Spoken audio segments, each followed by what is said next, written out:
In this question it is given that a satellite in a circular orbit of radius r has a time period of 4 hours. Another satellite with the orbital radius of 3r around the same planet will have a time period of.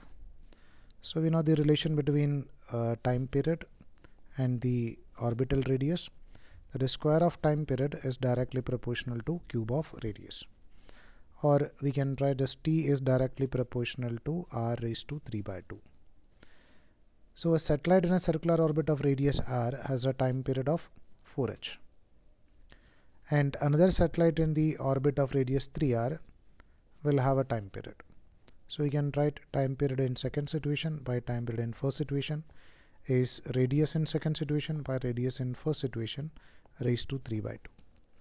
So radius in second situation is 3r and radius in the first situation is nothing but r, the whole raised to 3 divided by 2.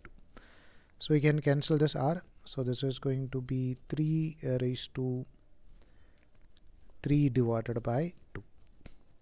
So which can be written as nothing but 3 raised to 3, which is 27, 27 raised to 1 by 2, which can be written as nothing but a root of 27. So we can write time period in second situation is equal to time period in first situation into a root of 27, and time period in first situation is given as nothing but 4 hours. So we can write 4 into root of 27.